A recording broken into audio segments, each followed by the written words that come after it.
Et si le chaos qui secoue le Mali n'était pas le fruit du hasard? Et si, loin de l'improvisation, un plan invisible guidait chaque explosion de violence, chaque village frappé, chaque convoi disparu dans la poussière du Sahel? Cette question n'est pas anodine. Elle résonne jusque dans les plus hautes sphères de la diplomatie internationale et s'infiltre dans les conversations des habitants du Sahel, de Bamako à Niamey, de Ouagadougou à Gao. Depuis plusieurs mois, les attaques au Mali ne relèvent plus de l'exception. Elles se multiplient, s'organisent, frappent à quelques jours d'intervalle des régions entières, dessinant une carte de la terreur qui semble répondre à une logique bien précise. Si l'on observe attentivement, on remarque que les régions visées suivent souvent les axes routiers vitaux ou les zones minières les plus riches. Prenons l'exemple de la région de Mopti. Chaque attaque là-bas coupe une route d'approvisionnement essentielle, isolant des villages entiers comme si une main experte orchestrait chaque étape. Ce climat d'angoisse n'est pas nouveau dans l'histoire africaine. Il rappelle la période des années 1960, lorsque, à la veille des indépendances, de mystérieux incidents éclatèrent toujours à proximité des intérêts coloniaux. Aujourd'hui, l'histoire semble se répéter sous de nouveaux masques. Lutte contre le terrorisme, aide humanitaire, sécurisation des routes commerciales. Mais derrière ces justifications, certains indices laissent entrevoir une réalité plus sombre. Des avions non identifiés survolent sans relâche des zones stratégiques telles que Kidal ou Thessalite.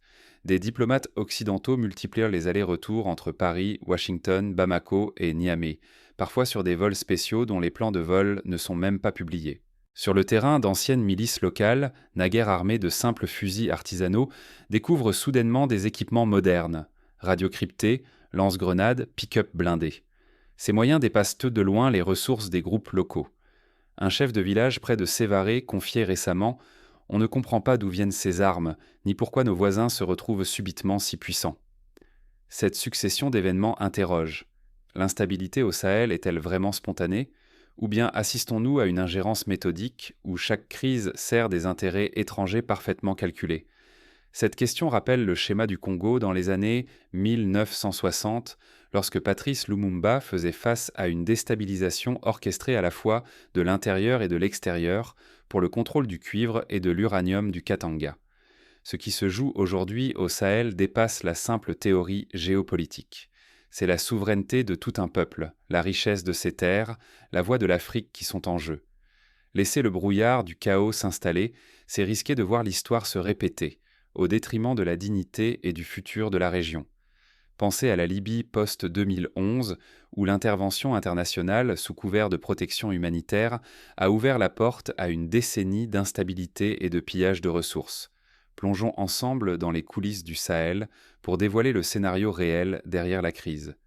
Qui tire réellement les ficelles? Quels intérêts se cachent derrière ce chaos orchestré? Et surtout, comment les peuples du Sahel peuvent-ils reprendre le contrôle de leur destin? Pour comprendre les enjeux cachés, il faut d'abord remonter à l'origine de cette crise. Qui profite réellement de cette instabilité persistante au cœur du Sahel? La question n'est pas nouvelle. Déjà, au moment de la guerre froide, les grandes puissances utilisaient l'Afrique comme champ de bataille pour leur rivalité, alimentant des conflits locaux, soutenant tour à tour des régimes ou des rébellions pour garder la mainmise sur les ressources. Le Sahel est-il condamné à rester un simple pion sur l'échiquier mondial, ou bien sommes-nous témoins d'une partie à quitte ou double où chaque mouvement redessine le sort d'un continent entier? Pour répondre, il faut analyser l'évolution récente de la crise malienne. Pour saisir la tempête actuelle, il faut plonger au cœur du Mali. Ce pays, véritable baromètre du Sahel, vacille dangereusement. Quand il tremble, toute la ceinture sahélienne chancelle, et l'instabilité déborde sur ses voisins, bouleversant des millions de vies jusqu'aux villages les plus reculés. En 2023, la chute de Ménaka a eu des répercussions immédiates au Niger et au Burkina Faso, provoquant un afflux de réfugiés et une recrudescence des tensions ethniques. Cette fragilité n'est ni fortuite ni isolée. Elle agit comme une onde de choc, fragilisant frontières et sociétés. Derrière les communiqués officiels, une réalité plus opaque se dessine. L'insécurité n'est pas un phénomène spontané. Elle est alimentée par des flux d'armes modernes, des attaques coordonnées et une organisation qui dépasse de loin de simples rivalités locales. Cette organisation rappelle l'opération Mangouste menée par les États-Unis à Cuba dans les années 1960, une opération clandestine visant à créer le chaos pour justifier une intervention. Des milices surgissent, mieux équipées que jamais. le rythme des embuscades semble calqué sur les calendriers diplomatiques occidentaux. Par exemple, lors des négociations sur le redéploiement des forces françaises, une série d'attaques coordonnées a frappé les axes principaux reliant Bamako à Gao. Les coïncidences s'accumulent, trop précises pour être fortuites. Quelque chose se joue dans l'ombre. Pourquoi un tel regain d'intérêt? Pourquoi maintenant? La réponse se trouve sous le sable. Ressources stratégiques. Uranium, or, route commerciale vitale pour l'Europe et l'Asie. L'uranium extrait au Niger éclaire Paris et alimente près de 70% de la production d'électricité nucléaire française, tandis que l'or attire autant les convoitises que les multinationales minières, notamment canadiennes, australiennes et sud-africaines. Le contrôle des axes de transport et des corridors énergétiques est devenu une question de puissance vitale pour les grandes capitales, comme on l'a observé lors de la crise du canal de Suez dans les années 1956. Le vrai tournant s'est produit lorsque la France a été forcée de rompre ses liens privilégiés avec ses anciens alliés. Son éviction brutale du Niger a laissé un vide géopolitique immense. Ce retrait a ouvert la porte à d'autres ambitions. Les États-Unis, loin de se désengager, ont réorganisé leurs opérations, surveillance aérienne accrue, bases logistiques renforcées sur la côte atlantique et dans le golfe de Guinée. Ce repositionnement discret mais résolu trahit une volonté tenace: maintenir leur influence sur le Sahel, même sans présence massive au sol. Ce schéma rappelle la stratégie américaine en Asie du Sud-Est, où, après le retrait du Vietnam, Washington a renforcé sa présence à Singapour et aux Philippines. Au centre de toutes les attentions, une stratégie rarement évoquée, la logique du corridor de l'uranium. Il s'agit de contourner les nouveaux pouvoirs régionaux, en créant des routes alternatives pour acheminer les ressources critiques vers le nord. Ce plan invisible se devine dans les déplacements diplomatiques, les discussions à huis clos et les manœuvres en zone frontalière. Instabilité au Mali, pression au Niger, surveillance accrue des axes de transit. Tout converge pour redéfinir les lignes d'approvisionnement au bénéfice des puissances étrangères. Un scénario similaire s'était produit dans les années 2000, lors de la construction de l'oléoduc Tchad-Cameroun, dont la sécurisation avait justifié de nombreuses interventions étrangères. Ce qui est en jeu ici dépasse de loin la simple sécurité locale. Il s'agit de souveraineté politique, de maîtrise des ressources stratégiques et de la capacité du continent africain à imposer ses choix. Oublier les leçons du passé, ignorer les intérêts véritables, c'est ouvrir la porte à des récits simplistes qui, demain, pourraient justifier de nouvelles interventions ou de nouveaux partages. C'est exactement ce qui s'est passé lors du partage de l'Afrique à la conférence de Berlin en 1884, où les puissances coloniales ont tracé des frontières sans tenir compte des réalités locales. Mais au cœur de ces tensions, un nouvel acteur s'avance. Pour la première fois, une coalition africaine déterminée à reprendre la main sur son destin s'invite à la table face aux puissances étrangères. Cette dynamique rappelle la naissance de l'Organisation de l'Unité africaine dans les années 1963, fondée pour contrer l'ingérence et renforcer la solidarité continentale. La montée de cette alliance bouleverse les équilibres établis et force les puissances extérieures à revoir leur stratégie. Mais cette volonté d'indépendance suffit-elle à inverser la dynamique ? Pour le savoir, il faut observer les initiatives concrètes sur le terrain. Et si chaque crise n'était qu'un levier pour reprendre la main sur l'uranium africain? Cette question dérange, mais elle dévoile le cœur du conflit qui embrase aujourd'hui le Sahel. Ici, la guerre n'est pas simplement une lutte pour la sécurité, c'est une course haletante pour le contrôle des ressources et de la souveraineté africaine, dissimulée derrière le récit officiel de la stabilisation. Ce schéma de guerre des ressources n'est pas unique au Sahel. Il a déjà été observé au Congo lors de la guerre du coltan dans les années 2000, où les puissances régionales et internationales se sont affrontées pour le contrôle des mines. Les anciennes puissances ne sont jamais vraiment parties. Leur présence s'est transformée. Plus de colonnes blindées sous les drapeaux, mais des stratégies flexibles, adaptées au nouveau paysage politique. La France, les États-Unis et d'autres acteurs occidentaux ressurgissent, investissant les marges du conflit avec des outils inédits, des alliés inattendus et un langage soigneusement renouvelé. On parle désormais de partenaires sécuritaires, de coopération antiterroriste, de développement inclusif. Mais derrière ces formules, les intérêts restent les mêmes. Les signes ne trompent pas. La synchronisation des attaques armées, le balai des initiatives diplomatiques, tout pointe vers une coordination invisible. Les offensives rebelles se multiplient en même temps que les pressions internationales. Chaque opération, chaque déploiement semble répondre à un calendrier secret dictée davantage par les intérêts extérieurs que par les urgences locales. Cette synchronisation rappelle la doctrine Nikrant en Konsolart, la doctrine Brejnev, d'intervention coordonnée en Europe de l'Est pendant la guerre froide, où chaque crise était exploitée pour maintenir l'influence soviétique. Dans l'ombre, la logistique occidentale se redéploie. Au Tchad, en Côte d'Ivoire, au Bénin, des hubs stratégiques émergent, loin des regards. Ces relais servent au transport de matériel, à la collecte d'informations et à l'appui discret des opérations. Souvent, ils n'affichent aucun insigne militaire. Ils abritent des sociétés de sécurité privées, expertes en renseignements invisibles. C'est le même modèle utilisé en Irak après 2003, où la société Blackwater agissait pour le compte de Washington sans relever officiellement de l'armée américaine. Sous couvert de missions de protection ou de conseil, ces firmes alimentent en données sensibles les centres de décision des grandes capitales.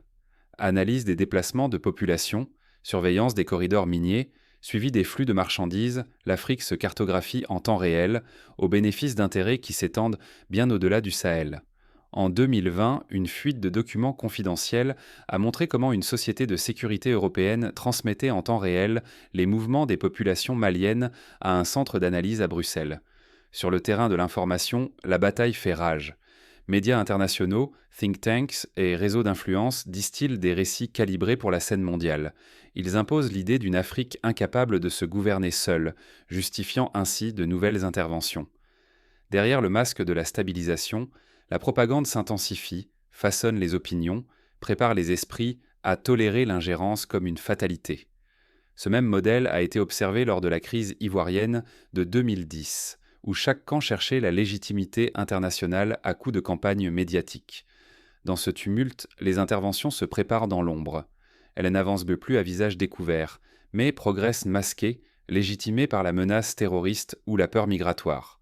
On mobilise des contingents, on signe de nouveaux accords de défense, on trace des corridors sécurisés pour évacuer non pas les civils, mais l'uranium, l'or, les richesses destinées à alimenter les économies du Nord. Ainsi, une récente opération conjointe franco-britannique a permis l'exfiltration de plusieurs tonnes d'or du Burkina Faso vers le port d'Abidjan, sous prétexte de sécurisation contre les groupes armés. Si la région cède sous cette pression, elle risque de redevenir un simple terrain d'extraction, théâtre de conflits instrumentalisés par des forces extérieures. Les populations seraient à nouveau privées de leurs richesses, de leur voix et de leur avenir. Ce cycle, l'Afrique le connaît déjà. Il a brisé tant de rêves d'indépendance et renforcé la dépendance à l'égard de ceux qui prétendaient en l'aider. Pensons aux années 70, où le Zaïre de Mobutu, riche en cuivre, restait paradoxalement dépendant des aides occidentales. Pourtant, un tournant s'annonce. Face à la manœuvre, le Sahel commence à bâtir une réponse collective, résolue à ne plus laisser l'histoire se répéter. Ce sursaut s'incarne dans la création de l'Alliance des États du Sahel, mais aussi dans la montée d'une société civile plus vigilante et d'une diaspora mobilisée. À Paris, à Bruxelles, à New York, des associations africaines alertent l'opinion et organisent en compte des campagnes pour soutenir la souveraineté du Sahel. Mais comment cette résistance s'organise-t-elle et quelles alliances inédites sont en train de se former dans l'ombre? Le nouveau visage du Sahel réserve des surprises que les puissances étrangères n'avaient sans pas anticiper. Par exemple, la récente coopération militaire entre le Burkina Faso et la Russie, ou la signature d'accords de défense technique avec la Turquie, montre que le jeu des alliances n'est plus figé. L'histoire va-t-elle se répéter ou les peuples du Sahel écriront-ils enfin leur propre destin? Ici, le passé pèse de tout son poids, mais rien n'est figé.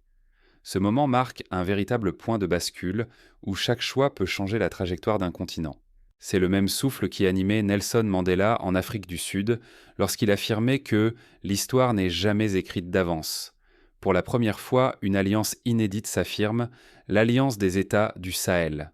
5000 soldats venus du Mali, du Niger et du Burkina Faso font front commun. Leur mobilisation n'est pas qu'une statistique. Elle incarne une volonté nouvelle, celle de protéger leurs terres selon une stratégie conçue par l'Afrique pour l'Afrique. Cette force s'inspire du modèle de la CEDEAO dans les années 90, lors de l'intervention au Libéria, où l'action collective africaine a permis de stabiliser la région sans dépendre entièrement de l'aide extérieure. À la manœuvre, une génération de dirigeants désabusés par les promesses non tenues et les humiliations diplomatiques. N'attendant plus rien de Paris ou de Washington, ils affichent une détermination sans détour, imposer leurs propres priorités, quitte à rompre avec les alliances du passé, jugées désormais toxiques. Leurs discours, souvent relayés sur les réseaux sociaux, prônent une rupture claire avec la France-Afrique et l'instauration de nouvelles formes de coopération sud-sud. Mais la vraie nouveauté ne se limite pas à l'arsenal militaire. L'architecture de défense de l'AES dépasse la simple logique de confrontation armée. Elle vise à bâtir un rempart contre l'infiltration, la manipulation, les divisions semées par l'extérieur. Un système d'alerte politique et sociale conçu pour déjouer les opérations clandestines et les campagnes de désinformation. À titre d'exemple, le Burkina Faso a lancé une plateforme de veille citoyenne permettant de signaler en temps réel tout mouvement suspect. Face à cette dynamique, une évidence s'impose. L'unité régionale devient l'antidote à la fragmentation. Jadis isolées, les crises nationales convergent désormais vers l'émergence d'une identité souveraine. Une nouvelle voie se dessine, non seulement pour résister, mais aussi pour inspirer le reste du continent. En Éthiopie, au Soudan, au Mozambique, des mouvements citoyens observent avec attention l'expérience sahélienne, cherchant à s'en inspirer pour leur propre lutte. Cette montée en puissance ne laisse pas les capitales occidentales indifférentes. Paris, Washington, Bruxelles, les signaux d'alarme se multiplient, oscillant entre inquiétude et tentative de regagner le terrain perdu. Derrière les discours feutrés, la peur est tangible. Voir leur influence et l'accès aux ressources stratégiques, comme l'uranium et l'or, leur échapper durablement. Plusieurs rapports confidentiels de l'Union européenne, révélés par la presse, expriment l'inquiétude face à la montée d'une zone d'exclusion occidentale en Afrique de l'Ouest. Le véritable test ne fait pourtant que commencer. La coalition de l'AES saura-t-elle résister aux provocations, éviter les pièges de la division, garder son sang-froid face aux pressions croissantes ? Les forces extérieures n'ont pas dit leur dernier mot et chercheront à fissurer l'alliance. Déjà, des tentatives de déstabilisation sont signalées sous forme de rumeurs, de campagnes de désinformation ou de pression économique. Tout se joue ici. Stabilité ou chaos, autonomie ou retour à la tutelle. Le futur du Sahel dépendra de la capacité de cette union naissante à préserver sa cohésion, à transformer la volonté politique en acte durable, à ne pas fléchir devant la tempête qui s'annonce. C'est le même défi qu'ont relevé les pères de l'indépendance africaine, de Kwame Nkrumah à Amilcar Cabral, dans un contexte tout aussi hostile. Mais un dernier défi, plus subtil, plane sur cette alliance. La confiance du peuple, sans laquelle aucune victoire n'est durable. Le temps presse et chaque décision va peser plus lourd que jamais. Les leaders sahéliens le savent. Sans l'adhésion des populations, toute stratégie risque de s'effondrer à la première secousse. C'est pourquoi de nombreuses campagnes de sensibilisation sont menées dans les écoles, sur les radios communautaires, pour expliquer les enjeux de la souveraineté. Comment la résistance du Sahel pourrait-elle inspirer d'autres peuples ? La question n'est pas anodine. Ce qui s'invente aujourd'hui entre Bamako, Ouagadougou et Niamey dépasse de loin les frontières tracées sur une carte. Une philosophie de la souveraineté prend forme et les leçons qui s'y forgent pourraient dès bientôt nourrir des luttes sur d'autres continents. En Amérique latine, certains mouvements indigènes citent déjà l'exemple sahélien pour défendre leur territoire contre l'extractivisme. Commençons par le leadership d'Ibrahim Traoré. Contrairement à tant de dirigeants africains qui se contentent de symboles, Traoré agit concrètement. Pour lui, la souveraineté n'est pas un slogan d'apparat, mais une discipline quotidienne. Elle se traduit par la gestion directe des ressources, des décisions militaires prises sans attendre l'aval de quelques capitales étrangères et une présence réelle auprès des populations. Ce pragmatisme tranche avec la tradition du simple affichage. La souveraineté ne se délègue pas, elle se bâtit de l'intérieur. Les visites régulières de Traoré dans les villages les plus reculés pour écouter les doléances de ses compatriotes témoignent d'une nouvelle culture politique. Depuis plusieurs décennies, la sécurité du Sahel était le terrain de jeu des puissances étrangères. Soldats, instructeurs, aides conditionnées, tout semblait destiné à maintenir une tutelle occulte sur la région. Aujourd'hui, cette dynamique s'inverse. Pour la première fois, la défense du territoire repose sur les armées nationales. Cela se fait dans l'urgence, parfois dans la douleur, mais avec la conviction que l'espoir ne viendra plus jamais de l'extérieur. Risque, sacrifice, isolement, le prix est lourd, mais la dignité retrouvée marque une rupture. Et déjà ce choix trouve un écho ailleurs, du Maghreb jusqu'à la Corne de l'Afrique. En Algérie, des débats publics s'ouvrent sur la nécessité de renforcer la souveraineté régionale. Un autre basculement crucial concerne la maîtrise du récit. Trop longtemps, l'histoire du Sahel a été écrite par d'autres, imposant leur vision et légitimant toutes les interventions. Désormais, les voix locales s'élèvent, brisent le monopole et imposent leur propre lecture des événements. La guerre de l'information devient centrale. Elle façonne la légitimité des gouvernements, galvanise les populations et fragilise les alliances héritées. Saisir cette réalité, c'est comprendre que la bataille se joue autant dans les esprits que sur le terrain. Des radios communautaires, des plateformes en ligne, des cinéastes engagés comme ceux du collectif Africadoc participent à cette reconquête du récit. Cette reconquête s'appuie sur ce que l'on pourrait appeler la discipline de la souveraineté. Unité, sacrifice, lucidité historique, tels sont les maîtres mots. Les sociétés qui résistent acceptent la patience, l'effort collectif et une intégrité sans compromis. Il s'agit de raviver la mémoire commune, de rappeler que l'ingérence n'est jamais une fatalité, mais un choix, et que la liberté se mérite chaque jour, dans le silence comme dans la tempête. Les programmes scolaires au Mali intègrent désormais l'histoire des résistances locales, de Soundiata Keïta à Modibo Keïta. Ce qui se joue au Sahel dépasse largement l'enjeu régional. C'est un modèle vivant, certes imparfait, mais porteur d'espoir pour tous ceux qui refusent la soumission. L'expérience du Sahel montre que même face à des forces infiniment supérieures, la volonté collective peut changer le cours du destin. Ignorer ce renversement, c'est risquer de voir ailleurs d'autres peuples retomber dans le piège de l'ingérence. L'histoire, ici, offre un manuel de résistance qu'il serait périlleux d'ignorer. Des universitaires africains, comme Achille Mbembe, insistent sur la nécessité de s'approprier ces leçons pour bâtir une Afrique souveraine. Au bout du compte, chacun devra choisir de quel côté de l'histoire il souhaite se placer.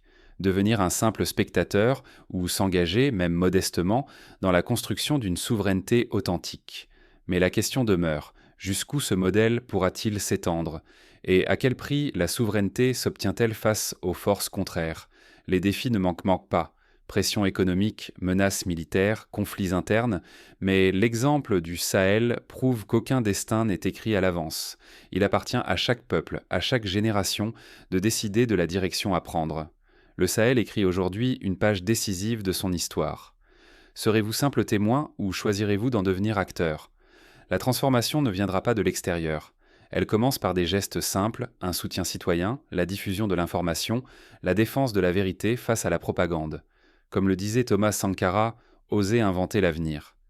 Ce qui se joue au Mali et dans toute la bande sahélienne dépasse largement une crise locale. Détourner les yeux, c'est offrir la plume de l'histoire aux puissants, à ceux qui préfèrent des récits importés à la vérité du terrain. Refuser de voir, c'est accepter que la dignité, les ressources et la voix de millions d'êtres humains sous mon sang soient confisqués par des intérêts qui ne reculent devant rien, pas même une déstabilisation calculée. Ce fut le cas lors de la guerre du Biafra, où la lutte pour le pétrole a coûté la vie à plus d'1 million de personnes. Une transition inédite est en marche. Fragile mais déterminée, elle naît d'une lassitude profonde, d'une soif de souveraineté enfin assumée. Des peuples longtemps ballottés entre promesses étrangères et trahisons répétées se dressent pour reprendre en main leur destin collectif. Ils forgent une alliance nouvelle, bouclier contre l'effacement, cri contre la répétition de l'histoire coloniale. Ignorer ce basculement, c'est abandonner la parole du Sahel aux versions dictées par Paris, Washington ou d'autres puissances invisibles. Accepter cela, c'est tolérer que l'uranium, l'or, la terre et même la sécurité des populations soient donc négociés dans l'ombre, loin des regards, sans jamais rendre de compte à ceux qui vivent ici. C'est aussi accepter que la réputation de l'Afrique, son droit à la souveraineté et sa capacité à s'imposer dans les grandes décisions soient des relégués au second plan pour toujours. Mais pour la première fois, depuis plusieurs décennies, la scène change. Le Sahel ne se résume plus à un décor tragique tracé d'avance, mais devient le théâtre d'un sursaut collectif. Chaque habitant, chaque voix, chaque regard compte. Refuser l'indifférence, c'est choisir d'être acteur de la dignité retrouvée.